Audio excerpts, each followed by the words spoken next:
नमस्कार, आपका बहुत स्वागत है इंडिया वॉइस पे। मैं हूं आपके साथ समृद्ध मिश्रा। वक्त हो चला है देवभूमि समाचार का, तो बुलेटिन की शुरुआत करते हैं पहली खबर के साथ। विश्व हिंदू परिषद के वरिष्ठ नेता मिलिंद परांदे ने बांग्लादेश में हिंदुओं पर हो रहे अत्याचार पर चिंता व्यक्त करते हुए कहा कि बांग्लादेश में हिंदुओं पर जो अत्याचार हो रहा है, इसकी कड़े शब्दों में निंदा होनी चाहिए। इस तरह की घटनाओं को रोकने के लिए भारतवर्ष और विश्व भर पर हिंदुओं को एकत्रित होना चाहिए और दबाव देना चाहिए। उन्होंने कहा है कि जो अंतर्राष्ट्रीय संगठन है और जो मानव अधिकारों की बात करते हैं, उनको हिंदुओं पर हो रहे अत्याचार नहीं दिख रहे हैं। सुनिए आखिरकार क्या कुछ उन्होंने कहा है। मुझे लगता है भारत के भी हिंदुओं ने, सभी विश्व भर के हिंदुओं ने इसके लिए जागरूक होकर कार्य करने की जरूरत है, एक दबाव लाने की जरूरत है। सामाजिक संगठन जो करेंगे वो तो उन्होंने करना ही चाहिए, मगर मुझे लगता है कि सब जगह पर जब ह्यूमन राइट्स या मानव के अधिकारों का विषय आता है तो हिंदुओं को भी अधिकार है, ये विश्व भर का मानव समुदाय भूल रहा है, वो तो उचित बात नहीं है। और इसलिए इतना हिंदुओं के ऊपर जो अत्याचार हो रहा है, तो जो अनेक प्रकार के संगठन आज खड़े हो रहे विश्व भर में, वो किसी सभी के मुंह में दही जम गया है ऐसा लग रहा है। और इसलिए मुझे लगता है कि विश्व के अनेक देश और जो अनेक अंतर्राष्ट्रीय संस्थाएं हैं, उन्होंने भी इसके लिए काम करने की आवश्यकता है। भारत और भारत का हिंदू समाज तो कार्य करेगा, लेकिन भारत में ही देखिए, मुझे लग रहा है कि यहाँ के बांग्लादेशी जो घुसपैठी हैं, उनको भी निकालना चाहिए यहाँ से, यह भी काम करना चाहिए। और वहाँ का हिंदू जो सीए के अंतर्गत यहाँ आएगा, उसको नागरिकता भी देनी चाहिए, उसकी रक्षा, उसकी नागरिकता भी करानी चाहिए। और बांग्लादेश और पाकिस्तान में जो हिंदू है, उसकी सुरक्षा के लिए हम सबको मिलकर और प्रयास करना चाहिए। उत्तराखंड की कैबिनेट मंत्री रेखा आर्य के पति गिरधारी लाल साहू के विवादित बयान में अब राजनीतिक तूल पकड़ लिया। आपको बता दें, कांग्रेस पार्टी ने मंत्री पर आवास पर जाकर धरना प्रदर्शन करते हुए उनके पति की जल्द गिरफ्तारी की यहां पर मांग उठाई है। कांग्रेस महिला मोर्चा की प्रदेश अध्यक्ष ज्योति रौतेला ने इस दौरान तीखा हमला बोलते हुए कहा कि यह बयान भाजपा नेताओं की मानसिकता को साफ तौर पर उजागर करता है। उन्होंने कहा कि महिलाओं के अपमान पर भाजपा सरकार उतारू है और मंत्री के पति द्वारा 20 से 25 हजार रुपए में महिलाओं को खरीदे जाने जैसी टिप्पणी बेहद शर्मसार और दुर्भाग्यपूर्ण है। एक बार फिर उत्तराखंड में सियासत गर्म हो गई है। अब नया मामला इजाद हुआ है। जी हां, कैबिनेट मंत्री रेखा आर्या के जो पति हैं, उन्होंने विवादित बयान दिया है। उन्होंने महिलाओं की सौदेबाजी को लेकर एक बड़ा बयान दिया है, जिससे सियासत गर्मा गई है। और जो कांग्रेस के जो पदाधिकारी है, महिला कांग्रेस है, उन्होंने कैबिनेट मंत्री रेखा आर्या के आवास के बाहर प्रदर्शन शुरू कर दिया है। और आप देख सकते हैं किस तरीके से क्रिएटिव तरीके से रेखा आर्या की वेशभूषा में, उनके ट्रैक सूट में, क्योंकि खेल मंत्री हैं तो ट्रैक सूट में अक्सर वह देखी जाती हैं, और उसी वेशभूषा में रेखा आर्या की प्रतीकात्मक एक महिला व्यक्ति यहाँ पर बैठी हुई है। उनका घेराव यहाँ पर शुरू हो गया है। देखिए किस तरीके से अनोखे अंदाज में कांग्रेस पार्टी यहाँ पर आंदोलन कर रही है। यही बड़ी वजह है कि जिस तरीके से प्रदेश के अंदर लगातार नए नए मामले सामने आ रहे हैं, तो एक बार फिर रेखा आर्या की वेशभूषा में यहाँ पर महिला दिखाई दे रही है, और महिलाओं का घेराव यहाँ पर सांकेतिक रूप से कांग्रेस पार्टी कर रही है। महिलाओं के सम्मान में बिल्कुल भी बर्दाश्त नहीं करने वाली बात यहाँ पर कांग्रेस बोल रही है। कांग्रेस की महिला प्रदेश अध्यक्ष ज्योति रौतेला मैडम हमारे साथ हैं। मैम, किस तरीके से देखते हैं लगातार मामले उत्तराखंड में बढ़ रहे हैं, कांग्रेस इसे किस तरीके से देखते हैं? और एक बार फिर कांग्रेस की जो कैबिनेट, भाजपा की जो कैबिनेट मंत्री हैं रेखा आर्या, उनके पति ने एक बयान दिया है, बहुत ही अटपटा बयान है। देखिए, मुझे लगता है कि ये तो किसी को भी जिस तरह का बयान गिरधारी लाल साहू ने दिया, वो किसी भी व्यक्ति को नहीं बोलना चाहिए था। महिलाएं इस देश में बिकाऊ नहीं है, ये बात समझनी पड़ेगी। हमारे देश में महिलाओं को सर्वोच्च स्थान दिया जाता है, देवियों के रूप में उन्हें पूजा जाता है। और गिरधारी लाल साहू का यह कहना है कि 20,000 25,000 में बिहार में महिलाएं मिल जाती है, मुझे लगता है बहुत शर्मनाक बयान है। वो भी महिला सशक्तिकरण के जो मंत्री है रेखा आर्या, उनके पति वो हैं, उनके परिवार से एक जनप्रतिनिधि है, और उस तरीके का बयान मुझे लगता है कि भाजपा की मानसिकता को दिखाता है और महिलाओं के प्रति उनकी सोच को दिखाता है। एक तरफ हम लोग लगातार अंकिता भंडारी के लिए न्याय की मांग कर रहे हैं, सीबीआई जांच की मांग कर रहे हैं, लगातार हम पूरे प्रदेश में अंकिता के न्याय को लेके एक आग लगी हुई है। जिस तरीके से भाजपा के प्रभारी संगठन महामंत्री दुष्यंत गौतम का नाम आया लगातार सब लोग बोले कि इसको रीओपन किया जाए केस, सीबीआई की जांच, और उस बीच में इस तरीके के बयान आना कि महिलाएं 20-25 हजार रुपए में मिल जाती हैं, ये शर्मनाक है। ये पूरे प्रदेश के लिए भी शर्मनाक है, क्योंकि उत्तराखंड का नाम खराब होता है और पूरे महिला समाज के लिए शर्मनाक घटना है।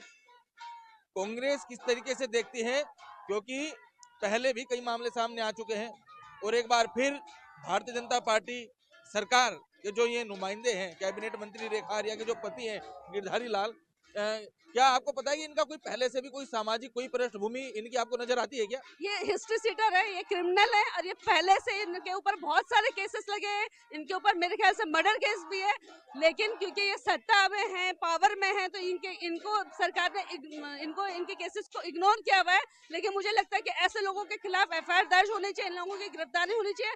हम इस प्रदर्शन के बाद थाने जाएंगे और 0 एफआईआर इनके अगेंस्ट दर्ज कराने की कोशिश करेंगे।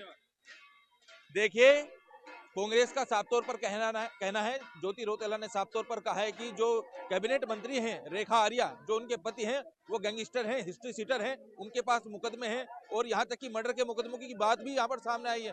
और आप देखिए जिस तरीके से रेखा आर्या के घर के सामने ये प्रदर्शन चल रहा है, महिलाओं का ये प्रदर्शन चल रहा है और मुद्दों को लेकर तमाम तरह की बातें यहाँ पर हो रही है। तो यही वजह है कि अब से पहले भी अंकिता भंडारी को लेकर लगातार कांग्रेस मैदान में थी और अब से पहले जिस तरीके से दुष्यंत कुमार गौतम का नाम आया, लगातार कांग्रेस को मुद्दे मिल रहे हैं, लगातार कांग्रेस धरने प्रदर्शन यहां पर कर रही है। कैमरा पर्सन हर्ष सुनियाल के साथ हितेश त्यागी, इंडिया वॉइस, देहरादून। आगे बढ़ते हैं अगली खबर की ओर। आपको बता दें, कैबिनेट मंत्री रेखा आर्य के पति गिरधारी लाल साहू का एक वीडियो सोशल मीडिया पर वायरल हो रहा है, जिसमें वे महिलाओं को लेकर विवादित बयान देते हुए नजर आ रहे हैं। उन्होंने बयान जो है वायरल होने के बाद आपको बता दें कि माफी तो मांगी, लेकिन उनके बयान ने न केवल कांग्रेस को मौका दे दिया, बल्कि अब तो नैनीताल से बीजेपी सांसद अजय भट्ट ने भी उनकी वाणी पर संयम रखने की सलाह दे डाली है। कि अपनी वाणी पर हर एक को संयम रखना चाहिए। वाणी असंयमित होती है तो उसके अर्थ के अनर्थ कभी निकलते हैं, इसलिए मैं इस पर इससे ज्यादा कुछ नहीं बोल सकता हूँ। अपनी वाणी शुद्ध होनी चाहिए और वाणी पर बिल्कुल रोक लगनी चाहिए। लेकिन राजनीति किस तरफ जा रही है? ये पहली बार नहीं है कि इस तरह के बयान आए। नहीं, कोई हमारी पार्टी का कोई व्यक्ति नहीं है, ये मेरी जहाँ तक जानकारी है, इसमें मेरे प्रदेश अध्यक्ष जी उसमें उत्तर दे सकते हैं, लेकिन मैं वाणी संयम पर कह रहा हूँ। कोई व्यक्ति हो, चाहे मैं ही क्यों ना हो, वाणी संयम होना बहुत जरूरी है। उत्तराखंड के चर्चित अंकिता भंडारी हत्याकांड में राज्य सरकार अपनी सफाई देते हुए नजर आ रही है। कैबिनेट मंत्री सुबोध उनियाल ने भाजपा प्रदेश कार्यालय में प्रेस वार्ता करते हुए कहा कि हत्याकांड पर सरकार का पक्ष रखने का उन्होंने काम किया। इस दौरान कैबिनेट मंत्री सुबोध उनियाल ने विपक्षी पार्टी कांग्रेस पर भी जमकर निशाना साधा। उन्होंने कहा कि अंकिता भंडारी हत्याकांड में एसआईटी का गठन हुआ है, एसआईटी की जांच निष्पक्ष और पारदर्शी तरीके से हुई है। इसी के साथ कोर्ट ने भी इस जांच की सराहना की है, ये बात भी उन्होंने दोहराई।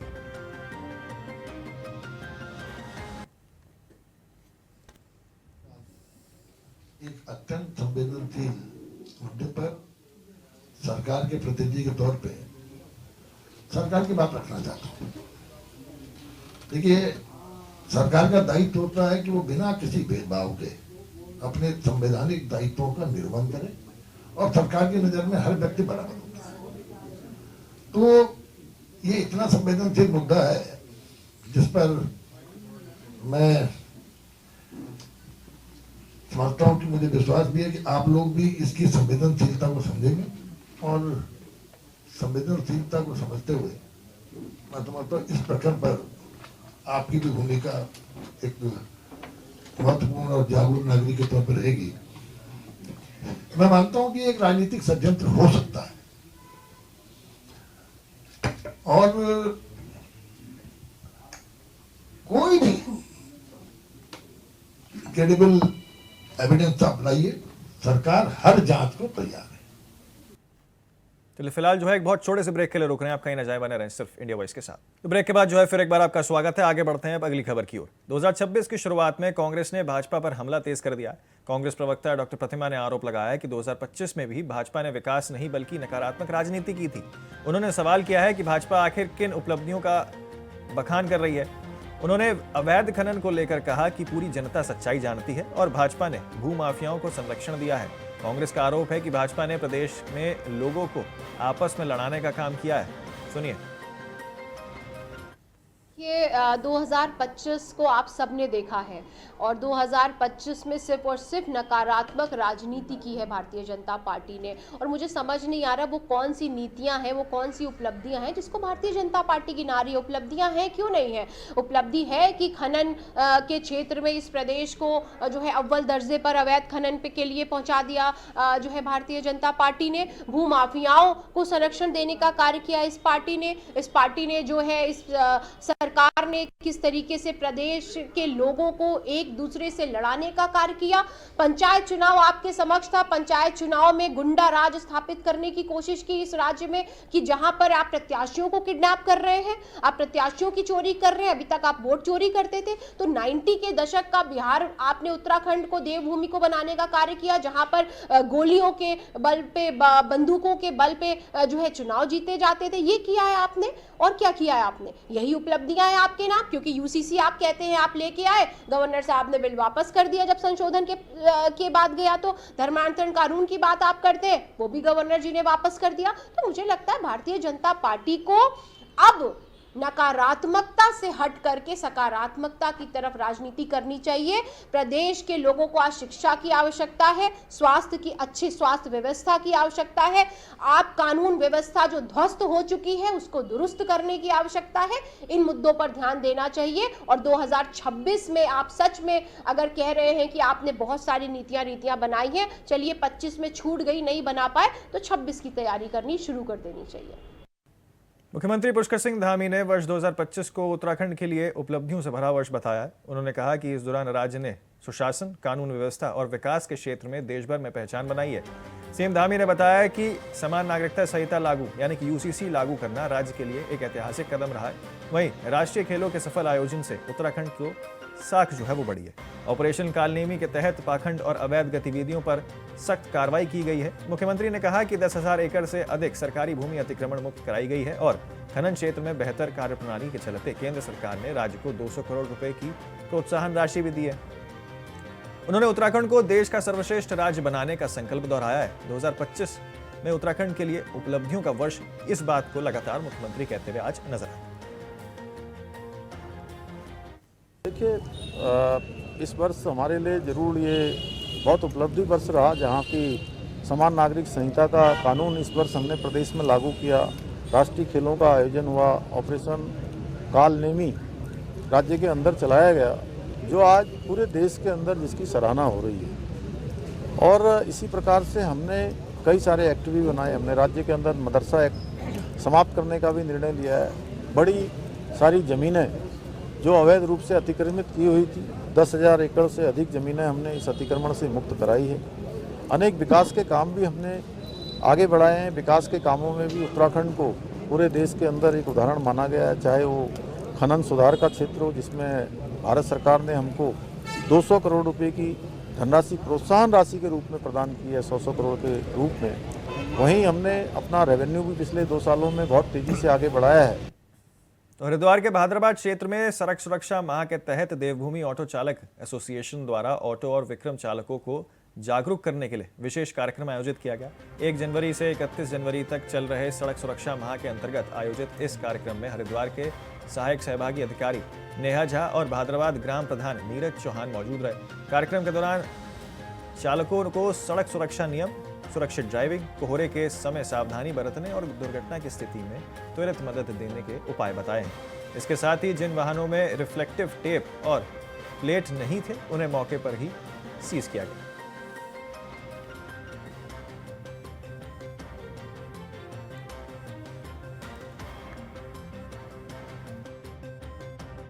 जनवरी से 31 जनवरी तक सड़क सुरक्षा माह मनाया जा रहा है, तो उसी के उपलक्ष्य में हमने आज यहाँ यूनियन में रोड सेफ्टी को लेकर अवेयर किया है। यहाँ पर हमारे द्वारा मेनली सड़क सुरक्षा के उपाय तो बताए जा रहे हैं, साथ ही गोल्डन आवर और फर्स्ट रिस्पॉन्डर के बारे में भी बताया जा रहा है। चूंकि इस समय आप भी देख रहे हैं कोहरा बहुत ज्यादा पड़ रहा है, तो गाड़ियों पर हमारे द्वारा रिफ्लेक्टिव टेप भी लगाए जा रहे हैं। क्योंकि हम विक्रम यूनियन के पास आए हैं, यहाँ पर हमने विक्रम चालकों को अवेयर किया है, साथ ही साथ रिफ्लेक्टिव टेप भी लगाए हैं जिनकी गाड़ियों में नहीं है, और उनको कहा जा रहा है अभी तो हम लगा रहे हैं, बाद में प्रवर्तन कार्यवाही भी की जाएगी। मुख्यमंत्री पुष्कर सिंह धामी की सरकार ने 10,000 एकड़ से अधिक भूमि की अतिक्रमण मुक्त कराया है। सुप्रीम कोर्ट ने उत्तराखंड में वन भूमि पर अतिक्रमण और अवैध कब्जे पर नाराजगी जताते हुए आवासीय घरों को छोड़कर खाली जमीन पर अपने कब्जे में लेने का आदेश जारी किया। आपको बता दें, तकरीबन 71% वन भूमि वाले इस राज्य में बड़े पैमाने पर भूमि पर कब्जा है। वहीं आपको बता दें, राज्य में तकरीबन 53.48 लाख हेक्टेयर क्षेत्रफल में से लगभग 38 लाख हेक्टेयर वन भूमि है। लेकिन इनमें से आपको बता दें, अप्रैल 2023 तक 11,900 हेक्टेयर वन भूमि पर अवैध रूप से कब्जा था।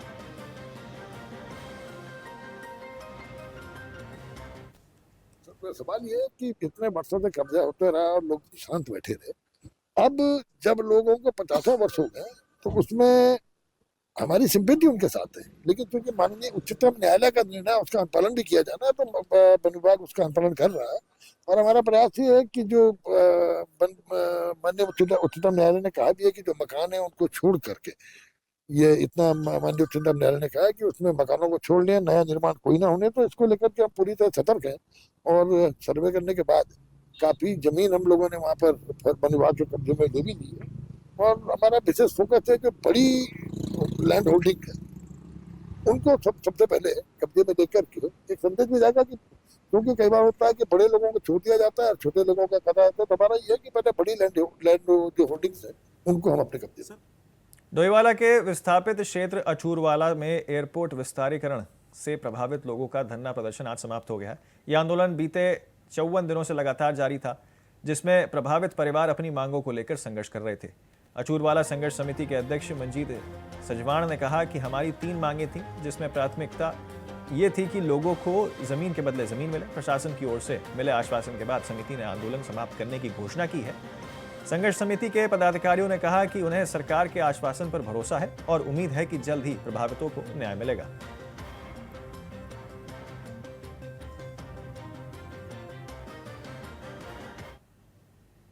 रुड़की के सालियर स्थित ओमेगा प्राइवेट लिमिटेड दवा कंपनी के बाहर आज कर्मचारियों का गुस्सा सड़क पर दिखाई दिया। दर्जनों मजदूर अपनी लंबित मांगों का कथित उत्पीड़न के खिलाफ कंपनी गेट के बाहर धरना देते हुए नजर आए। दरअसल मामला रुड़की के सालियर क्षेत्र में स्थित omega biotech private limited company से जुड़ा हुआ है, जहां कंपनी में कार्यरत करीब 150 मजदूरों ने प्रबंधन के खिलाफ मोर्चा खोल दिया।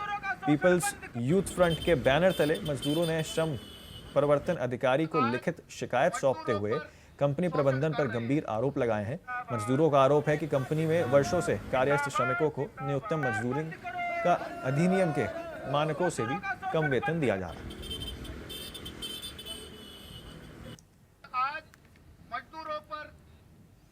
तो फिलहाल के लिए देवभूमि समाचार में मेरे साथ इतना ही। जल्द लौटेंगे बाकी तमाम खबरों के साथ। आप बने रहें सिर्फ इंडिया वॉइस पर।